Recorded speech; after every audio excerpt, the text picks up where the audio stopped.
here, and I'm with Gremlins, the Wild Batch bunch here, a bunch of people, and we're going to get into what brings you to Comic-Con. Well, we're here to promote Gremlins, the Wild Batch, and it is season 2 for our animation. There you go, nice and concise. And then There you go. Good night, everyone. Thank you for coming. And how are you involved with the project? Oh, that. I do the voice of Fong Wing, and she is the mother of Sam Wing, who I play, and my name is Isaac Wang. Yeah, I'm Gabrielle Nevea, and I play Elle. I'm Brendan Hay. I'm one of the executive producers. Z-Chun, executive producer, showrunner. I'm Major Lacasio. I'm the voice of Gizmo. Awesome. What does it mean for you to be here at Comic-Con and promoting this show? The end of a really long run. This is great. Like, this is the part you look forward to. We actually get to hang out together. You actually get to see an audience responding to our work after all this time. This is the fun. I think that human interaction, there's nothing like it. You know, when we did our panel, it was so insane to see all of the people out in the audience and to hear their actual reactions to watching the first episode of season 2. I don't know, I like sharing the vibes with the people and seeing the cosplayers. That's really cool too. Yeah, and it's my first time meeting the other cast members, so it's been really joyful, and I think we really bonded. Yeah, we vibed, right? Yeah. Yeah. Has there been any interesting or surprising reactions from fans? I'll offer one solely from my children. They are still mad at me from, spoiler from the end of season 1, that Claw did not make it out alive. So my kids are still mad at me. But otherwise, everybody else seems to dig it. Yeah.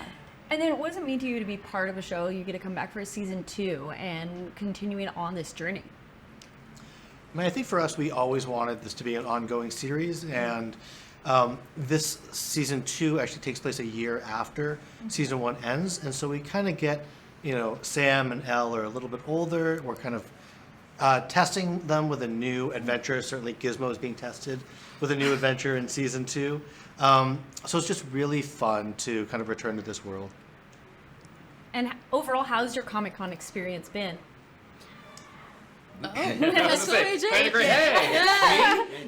We've seen a lot of hallways with a lot of pipes. Chairs. But no, it's chairs, tons of chairs. No, it's crazy. I mean, seeing the amount of people that are here, the costumes, the setups, it's like being in the middle of an insane carnival. I mean, there's nothing like Comic-Con. And it's always so fun to be back, because I'm a huge nerd myself, and it's a constant reminder of how great it is to be one and to participate in, this, fandom.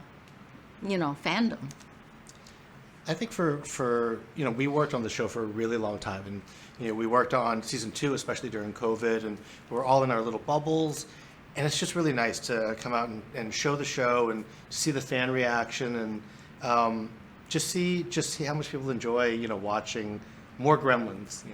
Yeah. Just to give context to a really long time, when we started recording, I was 12 turning 13. Now I'm 19. And, Isaac, you were... I was 10. Yeah. His voice changed over the course of the show. I was 10 years old, production, 10, yeah. 11 years old, so Yeah. now I'm 16. Yeah. 42. But the show kind of felt like, to me, the little engine that could, because we recorded half of season 1 during COVID. Right. So Elle was having a whole emotional monologue from the depths of my master closet, with my dad's jackets and clothes in the background. So it was kind of crazy to kind of see the evolution of the production process from us getting to record a singular episode together and then having to record in isolation in COVID, and then season 2 still kind of in isolation and not getting the chance to hang out with these guys and meet these guys in person. It was kind of cool to see how that whole thing unraveled, and now we're here with season 2 at Comic-Con. Yeah. One of the things about coming back for season 2 is we've created these characters, and they've, brought them to life, and it's really a wonderful thing for an actor to be able to continue to play the same character, because you build a strong bond with that, with that being. And it's always so amazing to see it come to life years later. Yeah. Yeah. Building off of what Gabrielle said, that this show kind of was like the fun thing in the middle of pandemic, because it really was. We were just starting to hit our stride, like just starting to record, just launching like our second or third episode on storyboards. And it's like, okay, at least we have this. This is the fun thing to keep going to. And just a shout out to our producer, Danielle Witz, who's the reason we were able to keep it all going. All right, going into season 2 and exciting. Describe the show with a hashtag. Oh. That's your generation. Come on, what is it? Oh, hashtag brat. Okay. No, hashtag emotional. Okay.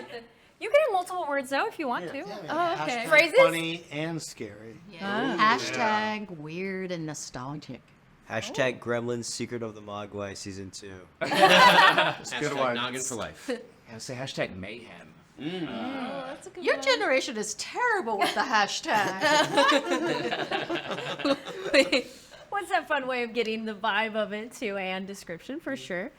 Is there any fun behind the scenes stories you haven't had a chance to tell yet? Because clearly it's been a long journey, as you said, but anything else of recording at home or behind the scenes, or even just getting here together with each other?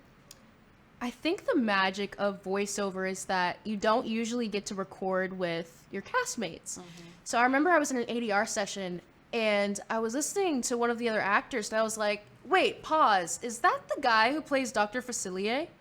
And they were like, yeah. I was like, whoa, he's in this. So it's like crazy to finally see the guest cast and like know who the other cast members are. I think that's kind of a unique aspect of voiceover, is that you're kind of going into it blind and you're like creating this whole world that you don't really know what you're making. And I think that's the fun part of it. Anybody else with burning behind the scenes? Crazy stories? Yeah. That's what not a crazy stories story, but do just we have? We, because it was like, suddenly like abruptly stopped having going to a writer's room, stopped going for crew for that. Z had very kindly bought us the world's biggest container of strawberry ice cream for the writer's room so that we enjoyed on a daily basis. We got It's a maybe 3-gallon. yeah, 3-gallon. but I think it was eaten twice before a pandemic was called. So excavating that out of the ice about 2 years later from our fridge. I haven't gotten to share that yet. I just wanted to. Did it have its own little Mogwai legs? Yeah. Was it like... Is there a warning Fraser and label? Encino Man. Yeah. is it Warning label: radioactive? do not consume after midnight. Yes, exactly. I mean, casting this show has been one of the most fun things that we've ever done. I mean, real. I think this almost never happens where you kind of contact actors that are your first choice and you're like, do you like Gremlins? And the answer is always yes. And so we had like really our dream cast, Yeah. whether it's our series regulars or our guest cast. Yeah. Yeah, we have a lot of special guests Yes. coming to season 2. So everybody needs to be on the lookout for that. Thank you so much for coming and talking about the show, and congratulations on a season 2. Thank you. Thank you very much. Yay!